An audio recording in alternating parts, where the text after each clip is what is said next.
नमस्कार साथियों, my name is Ritesh Sharma, English communication lecturer. Welcome again in my English speaking classes on my channel English time study. और friends, आज हम बहुत ही important topic discuss करने जा रहे हैं, वर्ड पावर। और जैसा कि आप सब लोग जानते हैं कि हमारे इंग्लिश स्पीकिंग में वर्ड्स का कितना इंपॉर्टेंट रोल होता है। तो फ्रेंड्स, जितने भी ज़्यादा हमारे पास वर्ड होंगे, जितनी भी हमारी वोकेबलरी अच्छी होगी, उतनी ही हमारी इंग्लिश स्पीकिंग इम्प्रूव होगी। तो इसीलिए आज हम कुछ बहुत ही इंपॉर्टेंट वर्ड्स को डिस्कस करने जा रहे हैं। तो हमारा फर्स्ट वर्ड है टैसीटन। तो द मीनिंग ऑफ दिस टैसीटन, टैसीटन का मतलब होता है अल्पभाषी। तो आप जैसे कहते हैं कि मेरे पिताजी अल्पभाषी हैं, यानी कि वो बहुत कम बोलते हैं। तो आप इसको इंग्लिश में कैसे कहेंगे?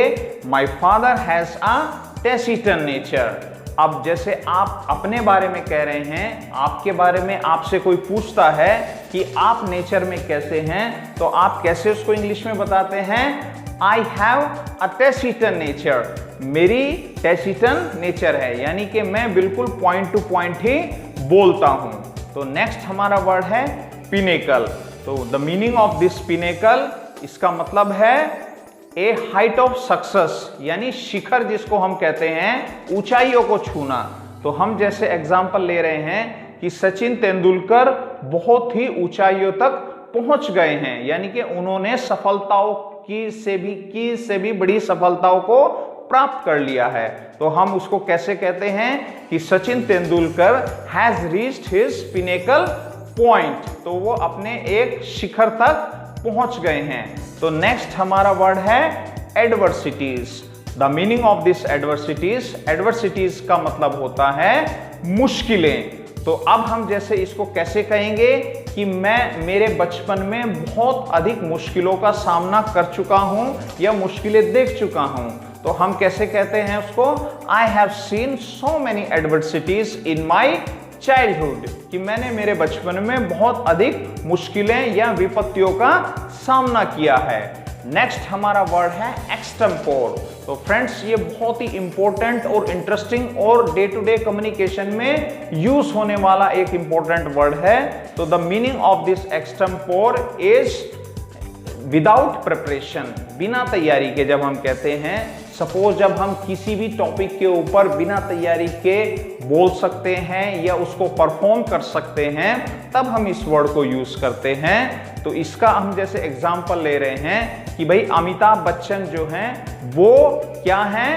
एक्सटेम्पोर लेवल के ऊपर हैं, यानी वो अब ऐसी स्थिति में है कि वो बिना तैयारी के किसी भी रोल को एक्ट कर सकते हैं। तो हम क्या कहते हैं कि Amitabh Bachchan is a great extempore actor, कि वो एक बहुत महान एक्टर हैं और वो बिना तैयारी के किसी भी रोल को कर सकते हैं।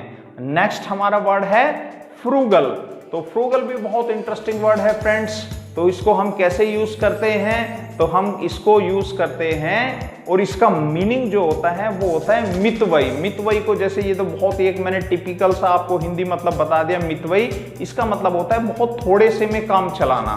तो हम क्या कहते हैं, आपने देखा भी होगा कि कुछ लोगों की नेचर होती है कि वो बहुत थोड़ी सी चीज में काम चला लेते हैं, थोड़ी सी ही सामान में काम चला लेते हैं। तो हम कहते हैं, सपोज कीजिए कि हाँ, I have a frugal nature, कि भाई मेरी फ्रूगल नेचर है, यानी मैं बहुत ही थोड़े में ही काम चला लेता हूं। तो इसलिए ये कुछ एक बहुत ही इंपॉर्टेंट वर्ड्स को हमने यहाँ पर डिस्कस किया और ये आपकी डे टू डे कम्युनिकेशन में बहुत ही इंपॉर्टेंट रोल प्ले करते हैं। तो ऐसे ही वर्ड्स को आगे आप देखने के लिए चैनल को सब्सक्राइब करें, लाइक करें। और फ्रेंड्स, किसी भी तरह का आपका कोई कमेंट है, कोई सजेशन हुए हैं, तो वो आप सजेशन बॉक्स में उसको नीचे लिख सकते हैं। तो उससे हमारा आगे फिर एनकरेजमेंट भी होता है। Thank you so much.